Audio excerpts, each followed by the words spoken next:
Deep in the jungle where the mighty tiger lies, Bill and his elephants were taken by surprise. So Captain Marvel got 'em right between the eyes. All together now, hey, Bungalow Bill, why did you kill Bungalow Bill? And hey, Bungalow Bill, why did you kill Bungalow Bill? Oh, look at this little guy. He just wants to be brave like you. You know, or in kitty speak, I just want to be brave like you. And brave would be spelled B-W-A-V-E, and you would be spelled Y-U, because he's just a little kitty and he hasn't gone to school yet. That's right. So welcome to Nerf News from the Owl Ranch, Season 2, Episode 2. I am your host, Chris Cartaya, and I come to bring you the news this week. A lot of cool news going on. We got people playing with new coatings for barrels for Boomco darts. You can bet that that's Boomtendo, who's the forerunner of Boomco technology, and actually doing something I think might be quite clever. I mean, even Worker gave him a like. But at any rate, we got that. We got OC Nerf taking it a step further on the research and design of blasters and darts, dart trajectory and everything else, and putting out a slow-mo video. Me and him had worked on it this weekend, and it told us a lot about blasters that we had thought there's a little of, but man, there's a lot more than we thought. And at any rate, just good old clean Nerf fun. What the crap with this secret talent collar llama, whatever that crap. Let's get to the news, shall we? Yes. No more of this mundane meme shit. That's right. So, we're here on Nerf Sniper Community, which is one of my boards I do for the sniper community. People that are into taking it and going the distance. That's right. We all saw how elite the snipers are last week. This week, yeah, Boomtendo trying out some molly coating on some Nerf barrels. This ought to be really interesting for some Boomco barrels out of brass. Putting some molybdenum coating on there, and you got to think about it. That okay, like for example, the coatings you should use for bullets are different than darts. Why wouldn't they be any different for barrel coatings for Boomco? I mean, you want to clean your guns, of course, with oil. You might use molybdenum for bullets, but not for the barrel. And for Nerf, you use wax because the foam itself, this material, is pretty, it does better with a dry wax lubricant. But when you're talking about plastic now you got to think differently. Okay, what kind of friction is it? What would have a better coefficient of drag with plastic? It's a far different animal. And although I don't think you should change the material of the barrel because, well, it comes in such convenient sizes and it does work with everything. And plus, what you learn from modding blasters you can apply to Boomco. I do believe that he's right about the coating, though. I do. I really do. He has really taken this somewhere. I can't wait to see him at Armageddon. It's going to be just so many interesting things. It reminds me of my first Armageddon where I showed up with an Ultramatch pistol. And from there, every Armageddon, I've done something new. What am I doing this year new? Let's just say, I'm not going to say exactly, but there are some things I'm working on that I'm keeping a little hush-hush until then. So that the other players just don't know. I'm bad, aren't I? But this is really cool. I can't wait to see this. Like how good is this going to be and about hard data. And speaking of hard data, OC Nerf this week really taking it a step further. What we have finally needed to see all this time. Some real good slow-mo footage of blasters firing and seeing how they behave so we can better understand and use them. Okay, so I know I was about to switch to another story, but right when I switched the story, Boomtendo actually messaged me about this, and since I'm covering this, I don't think it's too big a deal. But there it is. There is the far shot with Let me see if I can enlarge this. The far shot with the molly building. Whoa, wow, look at that thing fire. Oh my God, this is going to be so cool. Look at this. I just love seeing progress like this. He's got the same thing, barrel harmonics, just like any pistol has, just like my pistols have or Rainbows have, which I think weighting it will be better, but let's wait to finish our study, which you'll see in the OC Nerf video. But look at this. Oh, this is so cool. He says there's no brass grime whatsoever on there. And that's really cool. So this just happened when I was changing stories, and I wanted you to see it. Oh, dude, this is gonna be an ass-kicking Armageddon. It really is. It's gonna be. We're all taking it to the heel, man. We really are, man. In check this 3, out. 2, 1. No, not the bird flying across. That was by accident, and we caught the bird. But check this, man. OC Nerf did a video, slow motion video. Showing us the secrets of high performance blasters and them firing, and it was really, really cool checking this out. And he took out his chronomag and his bird of prey, and I brought out the 300 log shot, and we decided to do some. So we took out these blasters this weekend. We fired them. Really cool. Look at Hoji's rifling in it. That's the guy from Caltech who made his own blaster. I talk about a lot. Yeah, this is the kind of stuff that me and, like, let's say Kyle Pettigrew would talk about.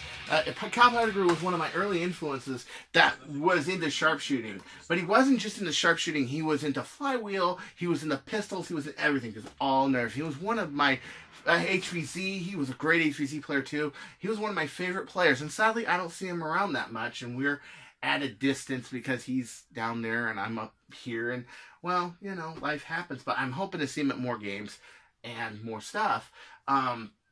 But we had dreamed of doing this kind of research, this kind of thing, and I think a lot of people, like Worker, like Jet, they think about doing this kind of imperative research, but they don't. Here's the bird of prey right there. There's that one right there.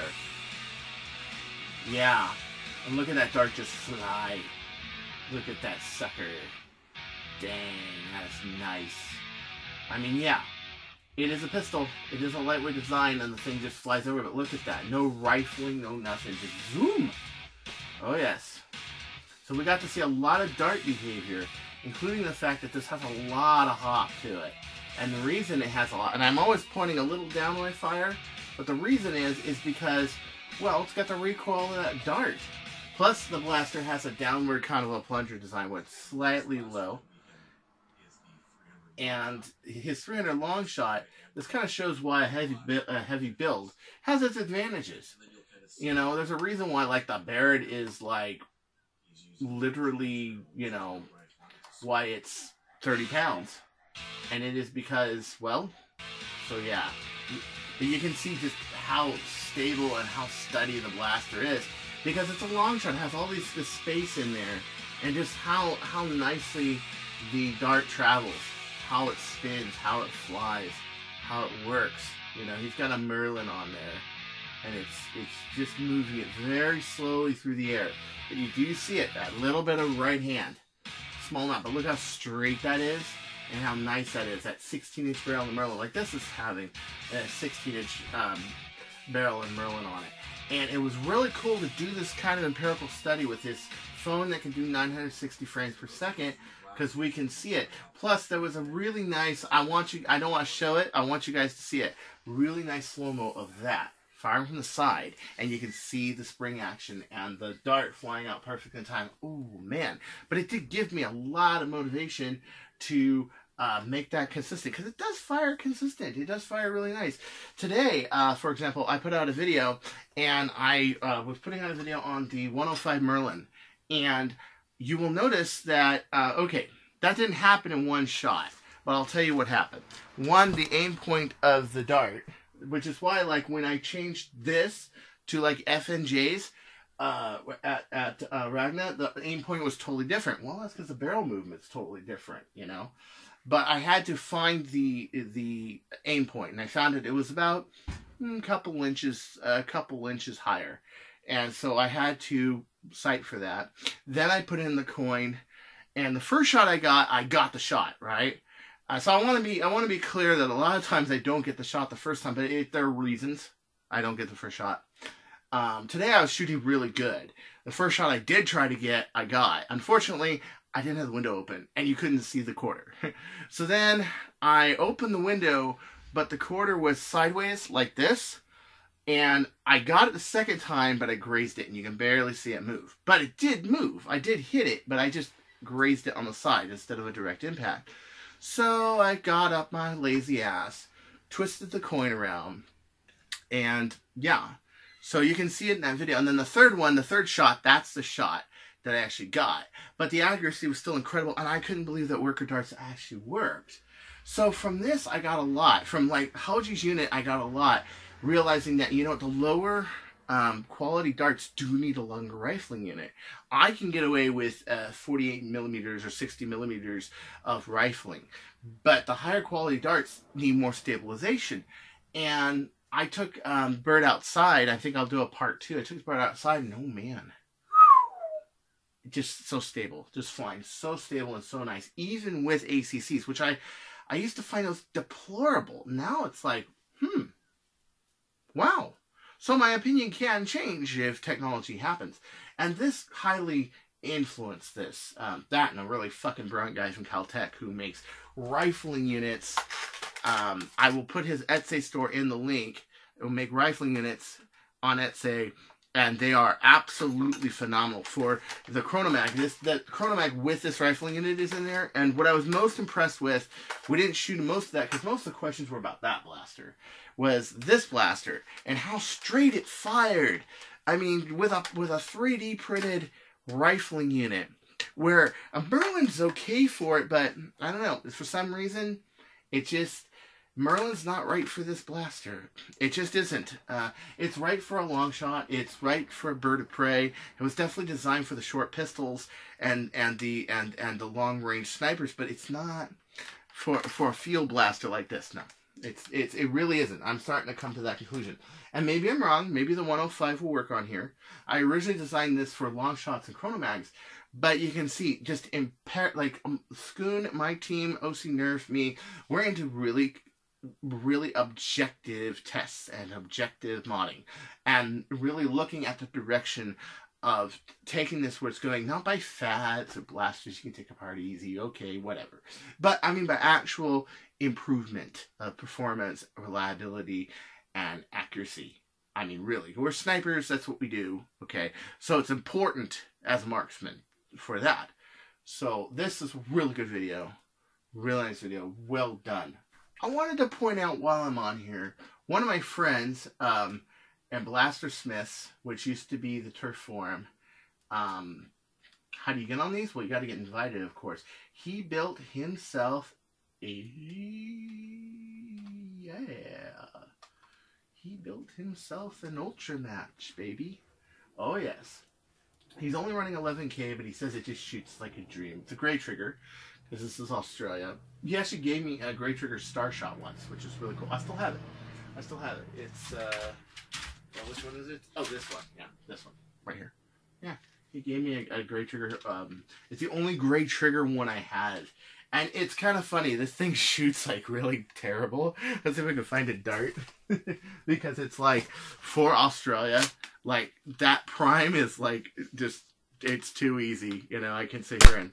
I should do this just like I did the Red Blaster. I should keep shooting him. I need to shoot my audience, discipline them, to get ready for the traumas of Nerf battle. I really believe that. So, okay, so now the blaster I'm going to shoot you with all day is going to be this thing. And it looks really, really awesome. The internals look great. He did a lot of really good coupler work on it. You know, he, like, look at that. Like, he filled this all in, and this is 9/16, you know, brass, but it's kind of coupled on the end so it stops the dart. And just impressive. But what throws me mostly for a loop is seeing this gray plastic, because I'm not used to seeing the gray plastic on the internals. I'm used to it all being like orange or magenta or whatever. And now, so the outer spring I used to use for the Pink Crushers, he just used the 11K outer spring. I have one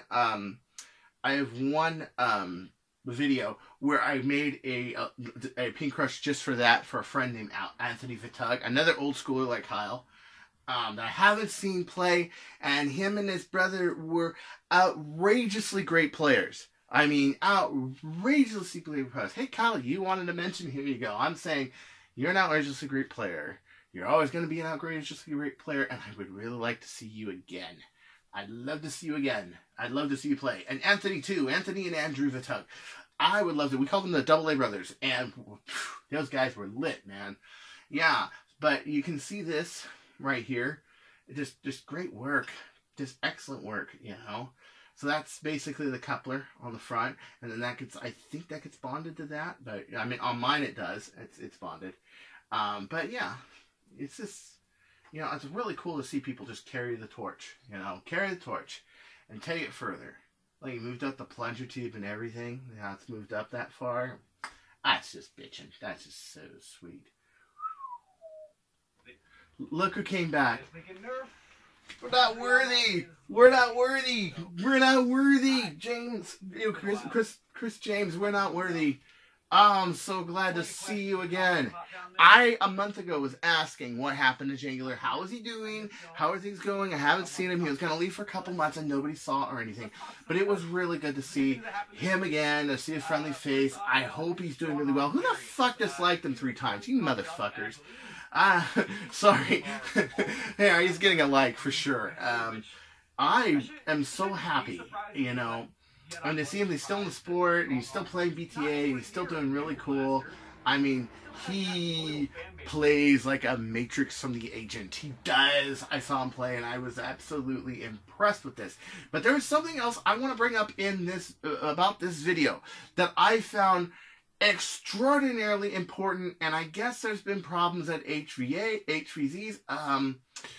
You know, when I play, I mean, I know, and like everybody around me knows, to be good players, to really do it. And I really think that Jangular was on this episode, not just to say hi, but to make sure that this episode was seen. Because what Xavier says is extremely important, okay?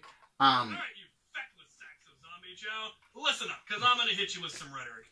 After a recent event, I was asked to do a PSA on community behavior and safety, specifically involving humans versus zombies, though it applies equally to public Nerf wars. Any Nerf war, The topic yeah. at hand is player interaction with non-players. Oh, guys, do we Every really gotta HVZ tell you I've this? ever been to has had "Don't be a dick" as rule 0 and rule 1, and somewhere And in the their last rules, rule, they always always. have something saying "Don't involve non-players," and there is a very good reason for that.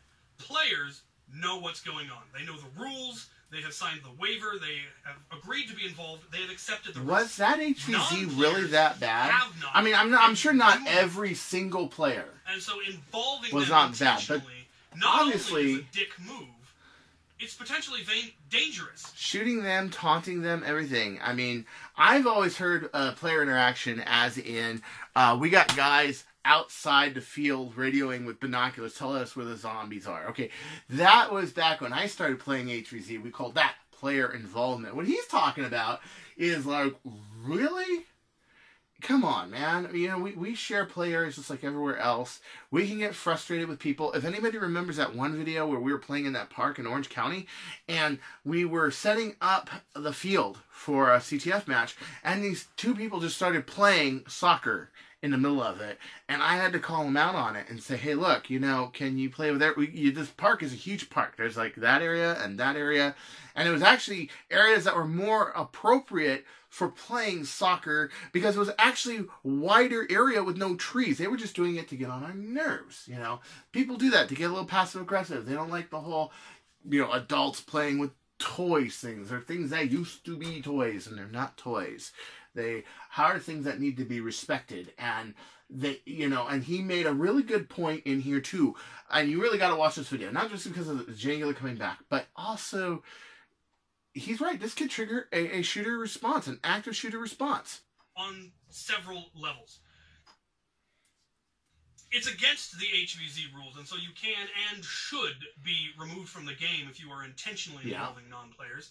But that's just the beginning. But more importantly, because non-players have not agreed to be involved, shooting at them, yelling at them, I threatening can't believe them, we have to pointing do a your video blaster on at this. them, is not just a dick move. It's not just against the rules. It technically qualifies as a form of assault. And if they chose to press charges, they could. And if they did, the event would almost certainly be shut down, and there's a very good chance that that club would get banned from their campus. Yep. But that's not even the worst case scenario. The worst case scenario is you do something that triggers an active shooter response. Yeah, maybe not active shooter, but I've had cops ask me about my blaster, because the stuff police, like that. Even if they know there is an HVC going on, even if they've been briefed, they've agreed to it, they've met with the mods. Even then, if the call comes in that there's an active shooter, they have to respond as if there is one. Yep. Yep. Yep. It's their duty. Okay. And so please listen to the captain. Okay. He is doing this. He put this here for your benefit. I am bringing this up for your benefit. I am bringing this up because I care. Xavier cares. Jangular cares. Adriana from Phone Blast cares. We care. Okay, about the community. This is why we like to report the news. We like to tell you what's going on. It's not just about hits or anything. I mean, obviously, I don't get that many hits. Even This Week in Nerf, which is, in my opinion, probably the best news show in the Nerf community. 3,200 views. I mean, really, we're not doing this for views or for money or anything else. We're doing this because we care. And he went on here to tell us about this because we care. Because we are not going to have a lot of choices on community if we're going to be this immature. People will start to stereotype us as immature. People see us play and they're very surprised at our safety and our conduct. At least the meets I've been to. People have been impressed by us. When I went to the park one time and I took out my Explorer long shot and I was shooting at a goal for, frisbee golf. And I was just shooting at it from about 150 feet away just to see what it would do. He was like, okay, put it down, And I'm like, all right, it's just a Nerf blaster. Oh, okay, it's not a paintball gun or nothing? No. Okay. Well, cool. Well, I'll be watching you. And he did. I was shooting at this thing, and he was sitting in a car watching me shoot at this thing. And I picked up all my darts. I put them all back. I think he was afraid I was going to leave them there a litter. And he was like, I'm really impressed you picked up all the ammo. And I'm really impressed with when people were playing through, you sat back, you let them be, and then you waited for them to go on and play again. I said, this is what we do at events all the time. And I could tell this guy did not want me here. Okay, he didn't want me here. But I left there with him having this little bit of respect. You should be able to go to a meet and people giving you a nod of respect. A nod of, wow, I had to do that next year. I had to play. Wow, this is a really good team. I had to look this up and get involved. Instead of acting like a douchebag and us getting disrespected. This is the biggest problem I have with this. Okay? And I understand we're playing, we're having fun. I get it. But you got to respect this as a game. And you cannot involve people outside of this game. Absolutely cannot. Okay? That is just really. So, Captain, thank you. Thank you for this. And thank you for telling us about this. I really appreciate it a lot. I know in SoCal we are very careful because this is Southern California. And yes, I've almost had guns drawn on me. It's happened. Okay? But it was for good reason. We don't want to see anybody get shot, killed, or events ruined over an active sheer situation. Even if nobody gets shot, it's still the stigma that's attached to it that will really hurt us. And it is very possible. We're not being overactive. No, we're not. Really think about it. So this week, I actually got to get some footage of the new dark tag place off of Lions by Vincenzo's. I got to interview the guy who owns the place, and I got to play some games. So without any further delay, and it's a cool place. I'm going to show you some footage of an end of the game. Whew, neon lights, rental blasts, everything. And of course, just fun, and I really, hope that this goes further. He's going to be off for a couple weeks, one for Easter and two for, for Family Day. That's next week. But I believe the first Friday in May, they're going to do another Glow play. It's going to be a lot of fun. So I went in and I asked them the 411 and everything else. And here we go.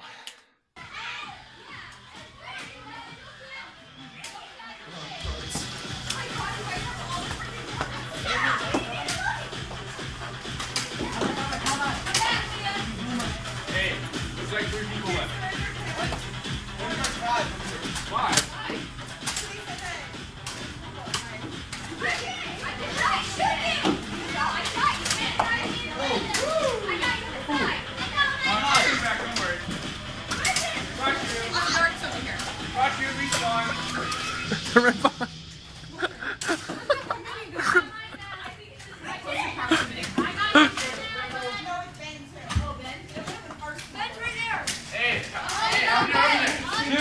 Two left. One left. Hey, 10 seconds. 10, 9. Get someone where they rush you. 8, 7, 6. Oh, you got hit? Not yet, not yet. 5, 4. Wait, not yet. 3 seconds. Back up. 3, 2, 1. Good luck. Here comes the rush. Oh! Not, not so close. Not so close. No, I was on an M anyway. Jammed again? Yeah. So let go of the trigger. Good game, folks. I survived.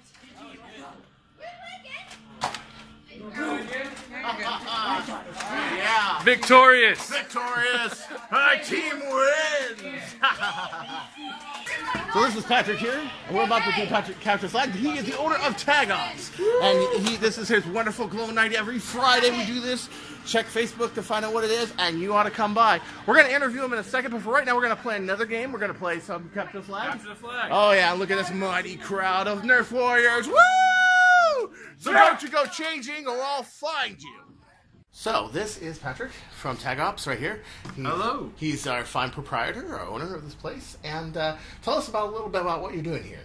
Well, so on the weekends we opened up into a Nerf arena, an indoor arena, and basically we have open play usually like once a week, and where people can choose their different tiers, and then they go out in the arena, which we actually just cleaned up, but they go out and play, and then come out and switch out their blasters as many times as they want. What the big thing we do right now is a lot of birthday parties. So, yes. A lot of birthday parties. You're going to have your party here. You're going to have your 40th. You should have it here. We do adult birthday parties for A lot of sure. adults around here. You know which one's my favorite blaster, though? That number 3. That's the Messenger. That's the best one. Hasbro should have never stopped making that. Why did they do that? We don't know. It's a mystery to us all. How much does it cost to play here about? So on regular play where the lights are on like this, it's $10, $12, and $14. Mm-hmm. And any tier you get above 1, you obviously get the 1 included. So you get if you get 3, you get all of it. Right. On glow, it's $3 more, and then everything just glows. Really, Glow really is cool. bitchin'. Yeah. We got some footage of that, and that's just ooh. We had our adult barriers we're supposed to be in today, but we got the wrong shipment. So Amazon again. They're taking after NF Strike. Can you believe that? oh yeah. This is crazy, crazy stuff. And you're located. So right here in Santa Clarita, right off the, if you're coming up on the freeway, it's right off Lyons. Yep. Right next to Vincenzo's Pizza. Good Sugar pizza. School Hall. I've covered them on the news. Yes. Yeah, they're really good. They actually have a great deal when we do birthday parties. They'll do their they'll do the hour and a half of play here, and then they'll get the free private Awesome. room They're at just hooking Vincenzo's it up, for 2 hooking it hours. up. Yeah. Yeah. In one of my episodes, we actually ordered a pizza and killed the pizza man and told everybody they had a vacancy. The one in Saugus, not the one here. Right. Yeah, you're fine. They did that as a gag. It was a joke, really. It was. Yeah, so, but this looks really cool. I played here a couple times. It's a lot of fun. I'm hoping to get more people from Southern California Union of Nerf and some of the Riverside people and some people from LA Foam Fighters come down here and play. It is so much fun to do on Friday night, and then you can go get some Vincenzo's and some beer and get crunked. Whatever you want to do is just so fun. So at any rate, this is Patrick. I'm Chris. I'm going to go home and take apart my Nerf blasters, make something better as I always do. Peace out. Yes. Oh, yeah. So look at this. He's got an 8K Orange Mod Works. Yeah, not very happy with it. It's good for this. Right. That's it.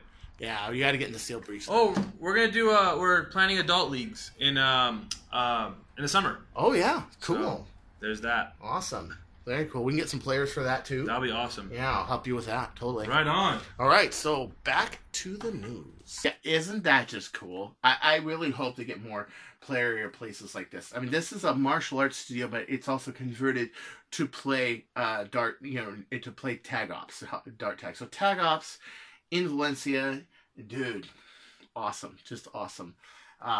So anyway, I heard a rumor that my favorite darts. Here, let me get a box of them because I use them to make Steffens. And as you can see, I'm making another batch of Steffens because I always lose darts with the Pac D heads. And this is how it starts. And then you trim the back of them and you let them dry for about 2 weeks. Yes, they take 2 weeks, but if you see OC Nerf's video, you will notice we were shooting against a brick wall at like 60, 70, 80 feet away. And I didn't lose one dart to breakage. Not one. And why? Because, well, I let my glue dry. Slow cure for a week or two. And it works. I mean, the foam wears out before the heads wear out. And I actually reglue darts. Like half of these, 32 of these out of 80, okay, a little less than half, are reglues, okay? And wow, you know, it's pretty cool. So, I went to see if these were, in fact, $1 a piece. Somebody had gotten them for $1 for a box for each one. They're doing a clearance. Well, not in Southern California yet. Let me show you. Okay, so let's confirm this rumor or deny it. Are these $1 a piece? 200. One Walmart was selling them for $1 a piece and 200. We saw this story. And I decided to say, is it just some guy going crazy with the clearance sticker, or is it so? So here we go. We're going to put this under the price checker right here. No, it's not. At least not in Southern California. Could be where they were at. Some guy just went crazy with the clearance sticker. Now, of course, I use these darts for my Steffens, of course. So we'll put one of them back and use the other one because I need to make more Steffens. But, yeah, unfortunately, they're either not on clearance or not on clearance yet. So, back to the newsroom. Yeah, I was disappointed. However, I needed to get a box to make more darts, so I was stuck paying for it. But, you know, even like $10 for 200 darts, which makes 400 Steffens, isn't bad. Isn't bad for the kind of foam. And even when you're done with the first side, you got the second side right here, which is pretty good. So, at any rate, yeah, I'll be waiting for that sale. They also have like a tub of like 500 of these for like 22, 23 bucks or something. I have not seen them in the stores yet, but I know they're for sale online. So you can check those out too. I think they're good darts. They're not good for brass, but they are good for like open breech. They are good for like, that's not our friend. They are good for other stuff, you know. But at any rate, yeah, it was kind of a disappointment. It was. But I did see some other new stuff there. Check it out. Oh, and also to add to the news, the Quadrot has arrived at Walmart for $9.97. So you're not just stuck with the Target anymore. You actually can get it there. I don't see many price changes here. No, I don't know. Maybe you know, maybe Southern California Walmart's not as nice for discounts, but I do see like the Stratohawk for $46.88 that I see. Other than that, really nothing else. But you do have the, of course, $5 off any single blaster or darts purchased at $15 or more. So that can also help you offset the price of, let's say, getting a Stratohawk or getting an AccuTrooper or getting a Chronos for that matter, since they're $16.88. So I saw this on Nerf Sniper Community, another great community news. What the foam? 80 feet of the FDL. And obviously he's better at gain of sound than we are, okay? So these darts, again, they're like these, but they're Steffen length, so these are a bit long. And from 88 feet with an FDL3, he was able to shoot this trash can, which, for a long-range sniper who's used to somebody shooting like this or shooting something like this, not that big a deal. However, for the common shooter who, for years, flywheel was just inaccurate, and now it's getting really nice. I mean, the shooting's really nice. I mean, he hit like almost every other shot, or I would say 2/3 of the shot, he hit this from 88 feet away, which is pretty good. is pretty good. So it does seem like, yeah, the FDL is good. What do I think the FDL? Okay, I think the FDL is a good blaster. It's just okay. I think it's too easy to use. I know it's too easy to use. I mean, if somebody gave me one, I probably would use it. I probably would have it. It's pretty cool. The other thing is, it's a little bit more like an SMG kind of flywheel, where I'm looking for something that's a little bit more like a sidearm flywheel. If I'm going to use a flywheel blaster, I'm going to use it for sidearm purposes, like I do this, and I got 6 people in the last game with this. Really, really cool. Yeah. So, but I do, you know, I do really think that Silver Fox FDL just doing really great guns here. You know, I mean, look at this kind of accuracy. Look how much better things are getting. This is just an exciting year for the modding community, and I want to see things move ahead. I don't want to see it torn down by a cross-Pacific force that is going to ruin everybody's motivation. I do not want to see events that are just, you know, I mean, you know, that are deterring people from going because they're afraid of us. I want to see that people are drawn to this and love this, because this is a big part of my life that I love very, very much. You know, like, I just think the FDL3 is great. Would I ever buy one? No. Would I ever use one? No. Do I appreciate it? Yes, I do. I do appreciate, like, all the stuff that's being done. But for the people that, you know, don't want their cars to be like an S-Series Mercedes, but rather buy the Ferrari Enzo or the, you know, the Aston Martin, we have the Pigeon. We have the Zeus. We have the we have the Alpha Kit. For the people that want like the Formula 1 cars, we got this. We got the number 300. We got the Chronomag. You know, we have lots of really great stuff going on. So until next time, you gotta keep yourself ready at all times, and do remember that this was Chris Cartaya in the news, and I made my promise. I'm going to do 2 shows a week. And sure enough, I am. I kept it. I will continue to keep it. No matter how hard it gets, no matter how tough it gets. 2 shows a week. I'm doing it. I mean, wow, 192 out of a flywheel. I mean, years ago, that was unheard of. You know. And this was Nerf News from Owl Ranch, Episode 2, Season 2. And don't you go changing, or I'm just gonna find you and shoot you with 1,000 darts with this thing. It'll be humiliating, especially if it's in public. Take care.